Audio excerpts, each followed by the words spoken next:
everyone, and welcome back to another video. In this one, I am going to be doing a best class setup as well as a weapon guide for the KN57 assault rifle here in Black Ops 4. So that's the thing, guys, what I am going to be covering in this video, and that is going to be the first part of the video. I am going to be discussing the KN57. Then a little bit later in the video, I am going to be moving over to a really awesome class setup for the weapon. And then, of course, finally, I am going to be talking about some things you want to know about this created class before you go ahead and use it. Now that's the thing, guys, the KN57 is a very consistent as well as a really awesome assault rifle in Black Ops 4. Of course, the KN57 is the AK-47 variant of this particular Call of Duty game. Every single Call of Duty game, going all the way back to COD 4, excluding World at War as well as World War II, had an AK-47 variant, whether that be the actual AK-47, the AK-12, the AN-94, the KN-44, or the KN-57 in this case. Now that's the thing, interestingly enough, when I first got my hands on Black Ops 4 back during the beta, I actually did not like the KN-57. I thought it was very inconsistent. However, once I used it more during the beta as well as when I used it when the game originally released, I realized that I really do enjoy using this weapon. So that's how come, of course, guys, for this video, I am going to be doing a best class setup on it. Also, to know about the gameplay, it's actually a TDM game here on firing range. I end up going 47-5. Pretty awesome game in my opinion, and the score streaks I did end up running were UAV, counter UAV, as well as sniper's nest. Also, guys, let's see if we can hit 10 likes on this video. That would be absolutely amazing. And yeah, guys, now that I got the intro out of the way, let's actually dive right into the video. Alright, guys, so the first thing that I am going to be talking about in this video, and that is going to be discussing the KN57 assault rifle. So that's the thing, the KN57 assault rifle, you unlock roughly halfway through your prestige, meaning that you unlock this particular weapon at rank 25. The KN57 is a very consistent as well as good weapon in the game, with high damage, a moderate fire rate, as well as very low recoil and fantastic iron sights. The KN57 is a very versatile weapon, being that you can effectively take out enemies at close range as well as medium range and longer ranges with this weapon. So yeah, guys, now I am going to be moving over to the creator class I have for this video, and guys, as you can see, the creator class is going to be on your screen right now. So of course, we are going to be using the KN57 with a reactive camo for the Titan Light machine gun. Honestly, I really do like this reactive camo, so that's how come we are going to be using it for this video. Moving over to our attachments, our first attachment is going to be rapid fire, and that's just because I noticed that the rate of fire on this particular weapon is a little bit slow compared to other assault rifles in the game. So if you put on rapid fire, it's going to be bumping up that rate of fire, therefore decreasing the time to kill and in turn making this weapon even better. Moving over to our second attachment, we are going to be using stock, and that's just because you want to be able to sidestep as well as maneuver a little bit easier when you are going to be using this weapon. Moving over to our third attachment, we are going to be using hybrid mags, and that's just because you want to be able to get a little bit extra ammunition per magazine, as well as you want to be able to reload as quickly as you possibly can, especially with this particular weapon. And then finally, for our fourth attachment, we are going to be using grip, and the reason why we are going to be using grip, and that's just because you want to be able to reduce the recoil a little bit more, just so that way it's going to be a little bit easier to take out enemies at those longer ranges. So of course, guys, that's the reason we are going to be using grip. Moving over to our piece of gear, we are going to be using stim shot, and then for the perk setup, we actually have two perks, and the first one is going to be scavenger, and that's just because you do not want to run out of ammunition. And then for our final perk, we are going to be using ghost, just so that way you can stay off the radar when you are going to be using this particular class setup. Now that's the thing, I noticed that a lot of people, whenever they use the KN57, they like to either put on a red dot sight or a ELO sight. In some cases, I have seen people use holographic or ACOG, which is a little bit odd. However, the reason why I'm actually not going to be using a red dot sight or an ELO sight, and that is just because I actually really do like the iron sights on this particular weapon. They're a little bit small, however, they're very clear and they're actually very easy to use in my opinion. And if you are going to be using an ELO sight or a red dot sight, it means they have an extra creator class slot, so that means you can use either an extra perk or an extra attachment. So that's how come I am going to be using the iron sights for this particular class setup. So yeah, guys, that's going to be it for the class setup portion of this video. Now I am going to be moving over to talking about some things that you want to know about this class before you go ahead and use it. So as stated a little bit earlier, the KN57 is a very consistent assault rifle in Black Ops 4, and when it comes to using this weapon, you can actually use it very effectively at all ranges. Interestingly enough, even though it is an assault rifle, you can actually take out enemies quite effectively when you're hip firing at close range. So if you're at point blank range and you have to take out an enemy and you don't have time to actually get your iron sights up, you can actually take them out pretty effectively just by hip firing. Of course, the KN57 is an assault rifle, so that means it's going to be excelling at medium ranges. However, since the recoil on the weapon is actually quite low and the iron sights are very clear, you can very effectively take out enemies at longer ranges. However, if they're at extreme long range, you might have to tap fire the weapon a little bit. However, since since we have grip on this particular class setup, you won't really find too much trouble taking out enemies at longer ranges. So yeah guys, that is going to be it for the weapon guide portion of this video. Now I am going to be moving over to a live commentary of me using this particular class setup in Black Ops 4. So yeah guys, enjoy the live commentary. So of course, hello everyone and welcome to the live commentary portion of this video. So of course guys, as you can see, this is the creator class that I am going to be using. And if you guys are wondering, the camo that I'm actually going to be using for this video is actually the Soul Eater reactive camo that was originally for the Titan Light machine gun. If you guys haven't already seen it, this is what the camo looks like at the start of the game. And once you get 5 kills, 10 kills, 15, 20, 25, and then finally 30. Honestly, I think this is a really cool camo in Black Ops 4, and honestly, especially in a game, the last stage of this camo actually looks a little bit like Into the Void from Black Ops 3. So yeah guys, now that I got the intro out of the way, I will see you when I join up into my first game. Alright guys, so as you can see, we are going to be joining up into our first game, and this time, we are going to be playing a game of standard TDM here on Nuketown. So let's go ahead and see exactly how well we can do in this game. And guys, as you can see, this is actually the reactive camo that I am going to be using. One reason why I really do like this particular reactive camo, and that's just because it actually covers all of the weapon, even the magazine, which is really cool in my opinion. And wait a second.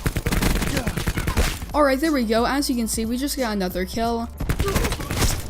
And we just took out that person who was camping in the corner. Oh my goodness. And there's another kill.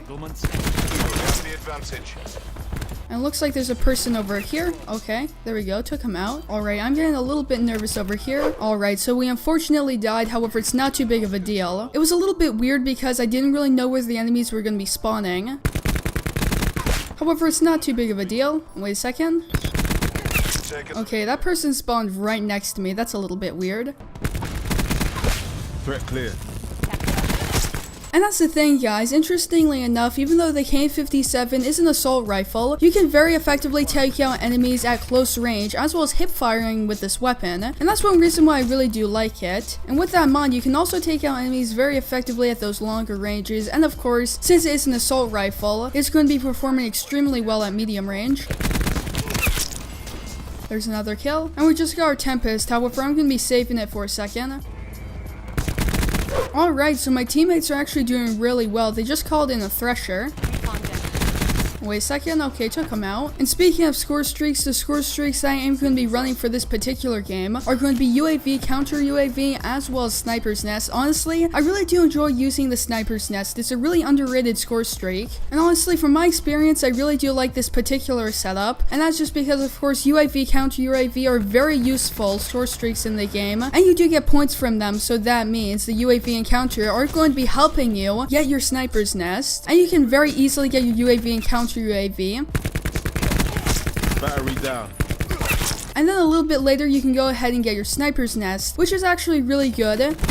And people do use the Sniper's Nest, however the reason why I really like it, and that's just because first of all, it does get a lot of kills, it is a very powerful score streak in the game and very useful. It also covers you, as well as one thing that's very good, and that's unlike the attack chopper, people don't tend to shoot it down as often. Threat clear.